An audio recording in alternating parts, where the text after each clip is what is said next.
ഹരി ഓം. ശിവം ശിവകരം ശാന്തം ശിവാത്മാനം ശിവോത്തമം ശിവമാർഗപ്രണേതാരം പ്രണതോസ്മി സദാശിവം. സദാശിവസമാരംഭാം ശങ്കരാചാര്യമധ്യമാം അസ്മദാചാര്യപര്യന്താം വന്ദേ ഗുരുപരമ്പരാം. സ്വസ്തി ശ്രീ ശിവാദിഗുരുഭ്യോ നമഃ. ഓം ഗം ഗണപതയേ നമഃ. എല്ലാവർക്കും ശിവകഥാസാഗരം എന്ന ഈ സെഗ്മെൻറ്റിലേക്ക് വീണ്ടും സ്വാഗതം. കുറച്ചു കാലമായി ഈ സെഗ്മെൻറ്റ് മുടങ്ങിക്കിടക്കുകയായിരുന്നു. ചില കാരണങ്ങളാൽ ശിവകഥാസാഗരത്തിൻ്റെ കുറേ ഭാഗങ്ങൾ നമ്മൾ ചെയ്യാതിരുന്നു. ഇപ്പോൾ വീണ്ടും മഹാദേവൻ്റെ അനുഗ്രഹവും മഹാദേവൻ്റെ കൃപാകടാക്ഷത്താലും ഈ ശിവകഥാസാഗരം വീണ്ടും നമ്മൾ തുടങ്ങുകയാണ്. ആ മഹാഗുരുവിൻ്റെ തൃക്കാൽക്കിൽ പ്രണമിച്ചുകൊണ്ട് തന്നെ നമുക്ക് ഈ സെഗ്മെൻറ്റിലേക്ക് കടക്കാം. ശിവകഥാസാഗരത്തെ നമ്മൾ പരിചയപ്പെട്ടു വന്നിരുന്നത് ശിവകഥാതത്വങ്ങളും അതുപോലെ തന്നെ ശിവഭക്തന്മാരുടെ കഥകളുമാണ്. അപ്പോൾ ഇന്ന് നമ്മൾ പരിചയപ്പെടാൻ പോകുന്നത്, ഇപ്പോൾ നിങ്ങൾ കേൾക്കാൻ പോകുന്നത് കഥ ശിവന്റെ ഗംഗാതത്വത്തെക്കുറിച്ചാണ്. കഥകളിലൂടെ നമ്മൾ സഞ്ചരിക്കുമ്പോൾ നമുക്ക് ആ കഥകളുടെ മായിക ലോകത്തിൽ മനസ്സ് ഒതുങ്ങി നിൽക്കും. വിശാലമായി അതിൻ്റെ ആന്തരിക അർത്ഥത്തെ കൂടെ നമ്മൾ മനസ്സിലാക്കുകയാണെങ്കിൽ നമ്മുടെ ആത്മതത്വത്തെ നമുക്ക് തിരിച്ചറിയാൻ സാധിക്കും. യോഗതലങ്ങളിലൂടെയും കഥകളുടെ ആന്തരിക അർത്ഥങ്ങളിലൂടെയുമാണ് നമ്മൾ സഞ്ചരിക്കാൻ പോകുന്നത്. അപ്പോൾ നമുക്കറിയാം, മഹാദേവൻ്റെ തിരുമുടിയിൽ നിന്ന് ഗംഗ ഉത്ഭവിക്കുന്നു എന്നുള്ളത്. എന്നാൽ ഗംഗ സത്യത്തിൽ മഹാദേവൻ്റെ തിരുമുടിക്ക് മുകളിൽ നിന്നുമാണ് ഉത്ഭവിക്കുന്നത് എന്നുള്ളതാണ് മനസ്സിലാക്കേണ്ടത്. കാരണം ശക്തമായ ഗംഗാപ്രവാഹം താഴേക്ക് വരുന്ന സമയത്ത് മഹാദേവൻ തൻ്റെ തിരിജടയിൽ ഗംഗയെ ബന്ധിച്ചു എന്നുള്ളത് നമുക്ക് അറിയാവുന്നൊരു കഥാഭാഗമാണ്.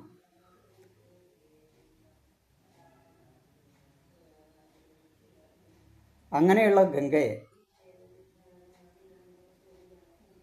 നമ്മൾ സാധാരണ ഒരു ജലപ്രവാഹമായിട്ട് കാണാതിരിക്കുക. എന്താണ് ഗംഗ?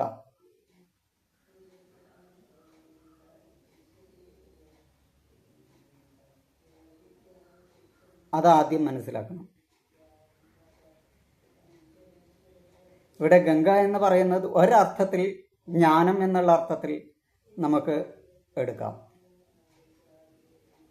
ശുദ്ധമായ ജ്ഞാനത്തെ, അറിവിൻ്റെ പ്രവാഹം നമ്മളിലേക്ക് കടന്നു വരുമ്പോൾ ശിവതത്വത്തെ അറിഞ്ഞ് ആ ശിവതത്വം ഞാനെന്ന ആ ആത്മബോധത്തിൽ ഉറച്ച് ജ്ഞാനമാകുന്ന ഗംഗയെ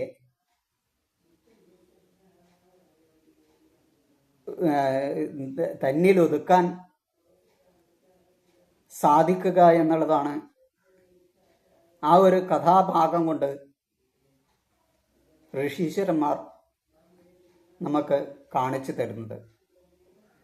അതായത് ആ ജ്ഞാനത്തിൻ്റെ പ്രവാഹം വരുന്ന സമയത്ത് അഹങ്കാരമായിട്ടോ മറ്റുള്ള തരത്തിൽ അതിനെ താങ്ങാൻ പറ്റാത്ത തരത്തിലുള്ള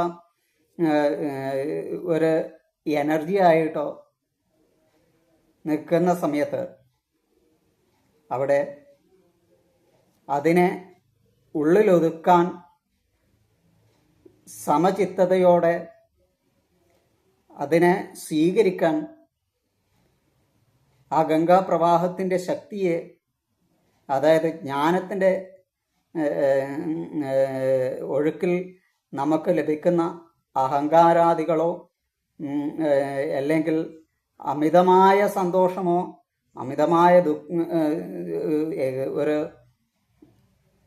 എക്സ്പ്ലോഷൻ എന്ന് പറയാം. അതായത് നമുക്ക് തടഞ്ഞു നിർത്താൻ പറ്റാത്ത തരത്തിലുള്ള ഒരു ആനന്ദത്തെ അനുഭവിക്കും സമയത്ത് അതിനെ അടക്കി നിർത്തി തന്നിൽ ഒതുക്കി നിർത്താൻ സാധിക്കണമെന്നാണ് ശിവൻ ഗംഗയെ ജടയിൽ ഒതുക്കിയത് കാരണം നമുക്ക് കാണിച്ചു തരുന്നത് എന്ന് ഒരർത്ഥത്തിൽ പറയാം. ഇത് സാധാരണ ഒരു തലത്തിലുള്ള അർത്ഥമാണ്. എന്നാൽ ഇതിൻ്റെ യോഗതലത്തിലേക്ക് നമ്മൾ കടക്കുകയാണെങ്കിൽ നമ്മൾ ചിന്തക്കും അതീതമായിരിക്കുന്നത് ആ ഒരു സംഭവത്തെക്കുറിച്ചാണ് യോഗതലത്തിൽ ഇതിനെ ചർച്ച ചെയ്യുക. അതായത് യോഗതലത്തിൽ വരുന്ന സമയത്ത് ശിവപാർവതി യോഗം നടന്നു കഴിഞ്ഞാൽ, അതായത് നാദവും ബിന്ദുവും ചേർന്ന് കഴിഞ്ഞ് സ്പന്ദത്തെ അനുഭവിച്ചു തുടങ്ങും. സഹസ്രാരത്തിന് പുറത്ത് കടന്ന് ശിവസ്പന്ദത്തെ അറിഞ്ഞു കഴിഞ്ഞാൽ തിരിച്ച് ഇറങ്ങുന്ന, അതായത് ആ നാദത്തെ അല്ലെങ്കിൽ ആ സ്പന്ദത്തെ, നാദത്തിനും സൂക്ഷ്മമായിരിക്കുന്ന സ്പന്ദത്തെ നമ്മുടെ താഴേക്ക് ഇറക്കിക്കൊണ്ടുവരിക എന്നുള്ളതാണ് ഒരു ഭഗീരഥ പ്രയത്നം എന്ന് പറയുന്നത്. കാരണം അത് നമുക്ക് താങ്ങാൻ സാധിക്കില്ല, അതിൻ്റെ എനർജിയെ നമുക്ക് താങ്ങാൻ സാധിക്കില്ല. ആ സമയം ശിവൻ എങ്ങനെയാണോ തൻ്റെ ജടയിൽ ഗംഗയെ ധരിച്ചത്, അതായത് കുണ്ഡലിനിയുടെ സ്പന്ദത്തിൻ്റെ, അതായത് ശിവപാർവതി യോഗം സംഭവിച്ചു കഴിഞ്ഞ് അതിനുശേഷമുള്ള ആ ഒരു സ്പന്ദം ശരീരത്തിലേക്ക് ഇറങ്ങി വരുന്ന സമയത്ത് അതിനെ നമുക്ക് താങ്ങി നിർത്താൻ പറ്റാത്ത അവസ്ഥയിലേക്കാണ് ഉണ്ടാവുക.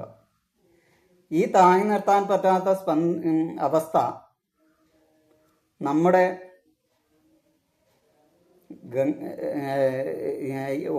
എനർജി താങ്ങി നിർത്താൻ പറ്റാത്ത അവസ്ഥയിൽ വരുന്ന സമയത്ത് അതിനെ ശിവൻ എങ്ങനെയാണോ ജടയിൽ ധരിച്ചിട്ട്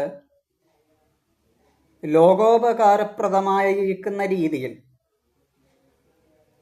അതിനെ പുറത്തേക്ക് ഒഴുക്കി വിടുന്നത്, കാരണം അതേ ശക്തിയിൽ പുറത്തേക്ക് ഒഴുക്കി വിട്ടു കഴിഞ്ഞാൽ ലോകം നശിച്ചു പോകും, അല്ലെങ്കിൽ അതിനെ താങ്ങാൻ ഭൂമിക്ക് സാധിക്കില്ല എന്നുള്ളത് കൊണ്ട് തന്നെ ശിവൻ തൻ്റെ ജടയിൽ ധരിച്ച് അതിനെ പാകമായിരിക്കുന്ന ഒരവസ്ഥയിൽ, അല്ലെങ്കിൽ ഭൂമിക്ക് താങ്ങാവുന്ന ഒരവസ്ഥയിലേക്ക് അതിനെ ഒഴുക്കി വിടുന്നു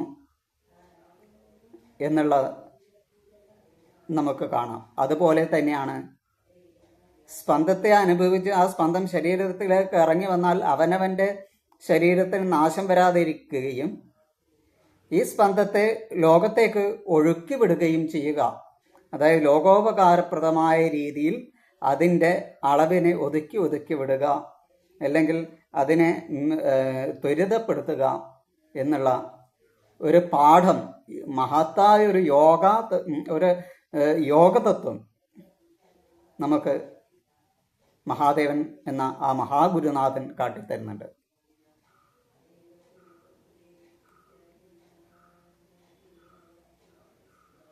ഈ ഒരു രണ്ട് തലത്തിലുള്ള ചിന്താശകലം അറിഞ്ഞുകൊണ്ട് മഹാദേവൻ്റെ താത്വികമായിരിക്കുന്ന ഈ കഥാസാഗരം നിങ്ങളുടെ മുന്നിലേക്ക് ഞാൻ സമർപ്പിക്കുന്നു. അതുപോലെ തന്നെ ഇത്തരം കാര്യങ്ങൾ നിങ്ങൾക്ക് മറ്റുള്ളവരിലേക്കും എത്തിക്കാൻ സാധിക്കട്ടെ. അതിനുള്ള മനസ്സ് മഹാദേവൻ നിങ്ങൾക്ക് നൽകട്ടെ എന്ന് പ്രാർത്ഥിക്കുന്നു. ഹരി ഓം. അരുണാചല ശിവ.